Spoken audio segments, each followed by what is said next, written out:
Hello everyone, and this time I feel proud to present this very beautiful chess game of Paul Morphy. And this game was also not a very famous chess game, unfortunately. And this time Paul Morphy is playing with the black pieces, and his opponent is James Thompson once again, one of his rivals in the first American Chess Congress.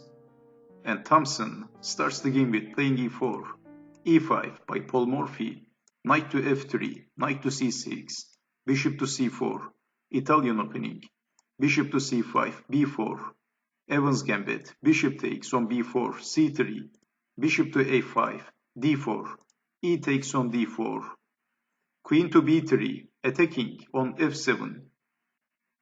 Paul Morphy played queen to f6, and Thompson castled d6, c takes on d4, bishop to b6, e5, attacking the queen, d takes on e5, d takes on e5, attacking the queen, queen to g6, bishop to a3, and preventing black to castle in the king side. But Paul Morphy played bishop to e6, knight b to d2, knight g to e7. So Paul Morphy is planning to castle in the king side. Bishop takes on e6, f takes on e6, and rook from a to e1. And Paul Morphy castled knight to e4, rook from a to d8, knight from e to g5. And it's black to move. And can you guess the next move of Paul Morphy? Paul Morphy played a very aggressive move.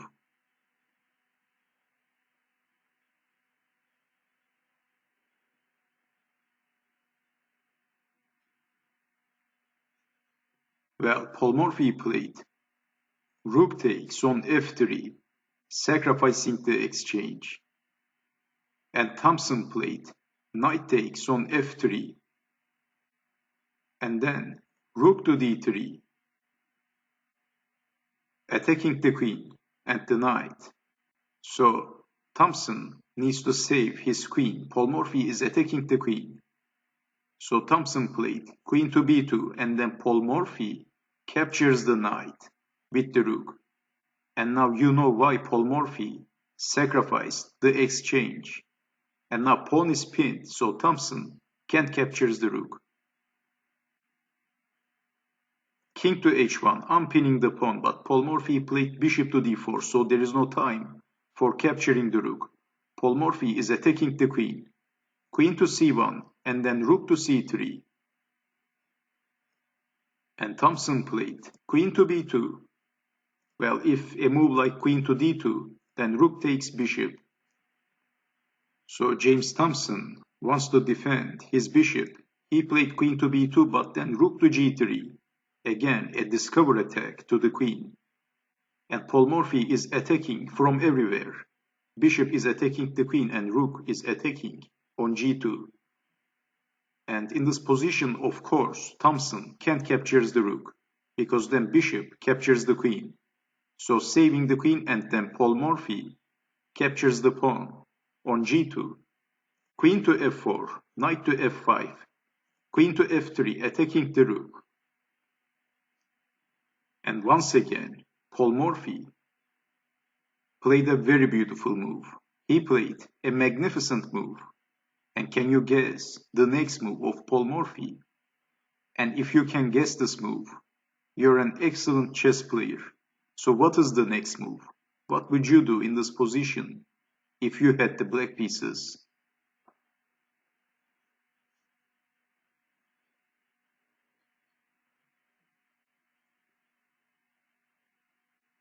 Well, Paul Morphy played rook takes on h2, sacrificing the rook, just like that.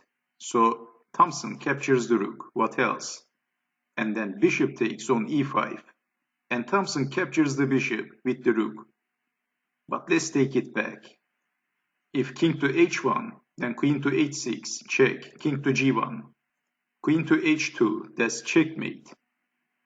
If king to h3, then queen to h6, king to g2, queen to h2, that's checkmate again.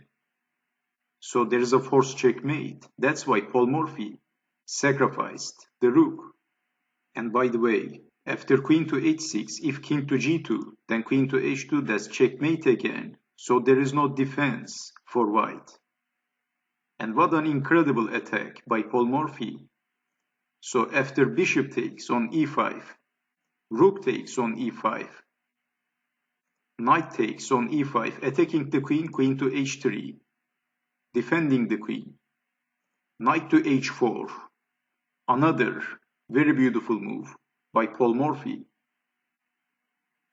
So this knight on h4 is deadly. Black can always play knight to f3, and white is in big trouble. So we have f3, a very desperate move from James Thompson. But let's take it back. Of course, the most obvious question in this position is what if queen takes knight? Then of course knight to f3, forking the king and the queen. So king to somewhere else, and then knight takes queen. White is losing the queen. That's why white can't capture the knight. And Thompson played this very desperate, very pathetic move, f3. Queen to c2 check, king to h1, knight to f5. Paul Morphy is torturing his opponent with these two knights. Although white has the rook, but this rook is very passive and doing nothing. Bishop to c1, queen to e2, bishop to f4, knight to d3. Bishop takes on c7, e5, king to g1, knight to f4, attacking the queen, queen to h2. And of course, most definitely, Thompson wants to exchange the queens for simplifying the game, for saving himself from this torture. But Paul Morphy played queen to c4, bishop to b8, defending the bishop, but Paul Morphy simply played knight to e2, that's check, king to f2, and then queen to d4. Another very beautiful move by Paul Morphy. He is playing the most accurate moves possible. And we have king to e1, not capturing the knight. Well, capturing the knight would be a disastrous move because of queen to b2, king to d3, king to somewhere else, of course, and then queen takes queen. And white needs to resign. So king to e1, knight from f to g3, queen to h4, queen to c3, king to f2, knight to e4. And in this position, Thompson played f takes on e4, and then Paul Morphy captures the queen. But let's take it back. If, let's say, king takes on e2, then queen to d2, and king goes to nowhere, that's checkmate. If king to g2, then knight to f4, forking the king and the queen, king to somewhere else, and then knight takes on h3, knight takes queen. Unbelievable. So Thompson had enough.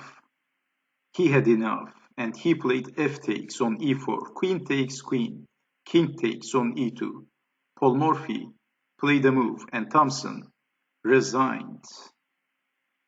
Well, Paul Morphy simply played queen to g2, and Thompson resigned. The possible continuation, rook to f2, queen takes on e4, king to f1, a5, saving the pawn. And how many passed pawns does black have? 1, 2, 3, and 4. Black has 4 passed pawns. And this is completely losing for white. And also black, of course, has a queen.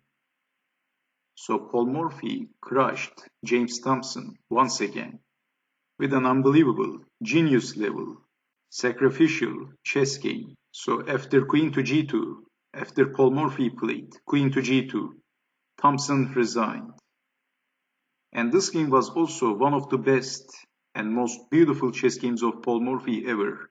But unfortunately, a very few people is aware of this game.